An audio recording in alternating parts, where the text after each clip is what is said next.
আসসালামু আলাইকুম, শুভ দুপুর বন্ধুরা। আজকের দুপুরবেলা তাহের কাকুকে সাথে করে নিয়ে মোটরসাইকেল নিয়ে একটু বের হয়েছিলাম। আবহাওয়াটা কিন্তু আজকে বেশ দারুণ ছিল। রাস্তায় চলতে চলতেই নজরে এলো চমৎকার একটা দৃশ্য। ছোট ছোট বাচ্চারা রাস্তার ধারে কত সুন্দর পানি ছেঁচে মাছ ধরছে, দেখেই মনটা ভালো হয়ে গেল। আর একটু এগোতেই দেখি মাদ্রাসার ছোট ছোট ভাই বোনেরা ছুটি শেষে হাসি মুখে বাড়ি ফিরছে। তাদের চঞ্চলতা দেখে নিজের সেই মিষ্টি শৈশবটার কথা মনে পড়ে গেল। এরই মধ্যে পাশ দিয়ে চলে গেল ধান বোঝাই করা একটি ভটভটি গাড়ি। সত্যি বলতে এই গাড়িগুলো দেখলে আমার বড্ড ভয় লাগে, কারণ রাস্তায় এগুলোতেই সবচেয়ে বেশি দুর্ঘটনা ঘটে।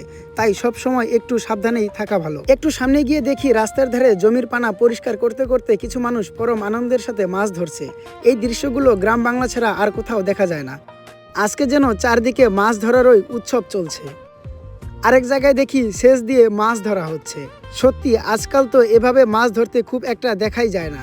এগুলো যেন আমাদের সেই পুরনো শৈশবকে বারবার ফিরিয়ে নিয়ে আসে। সেখান থেকে আমরা অন্যদিকে রওনা হলাম। হঠাৎ দেখি নদীতে নৌকা নামিয়ে জাল দিয়ে মাছ ধরার প্রস্তুতি চলছে।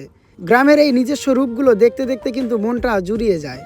আবার দেখি মাঝ রাস্তায় কড়া রোদের তোয়াক্কা না করে দুটো ছাগল পরম শান্তিতে রাস্তার ধারে ঘাস খাচ্ছে। আহা, কি তৃপ্তি! তারপর আমরা চলে এলাম আমাদের পাগলারহাট বাজারে। কিছু জরুরি কেনাকাটা ছিল, কিন্তু তীব্র রোদ আর গরমে গলাটা শুকিয়ে কাঠ হয়ে গেছিল। এক গ্লাস ঠান্ডা আখের রস খেয়ে যেন প্রাণটা জুড়িয়ে গেল। কেনাকাটা শেষে বাড়ি ফেরার পথ ধরলাম।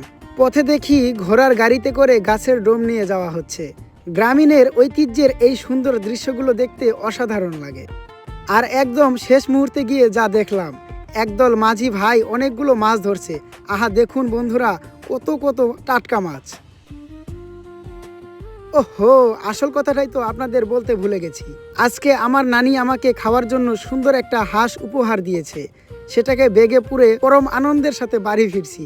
তো বন্ধুরা, গ্রামীণ জীবন এই ছোট্ট সুন্দর মুহূর্তগুলো আপনাদের কেমন লাগলো তা অবশ্যই কমেন্ট করে জানাবেন। আজকের মিনি ব্লগটা এই পর্যন্তই। কথা হবে আবার নতুন কোনো ভিডিওতে, নতুন কোনো গল্পের সাথে। ততক্ষণ সবাই ভালো থাকুন, সুস্থ থাকুন। আল্লাহ হাফেজ।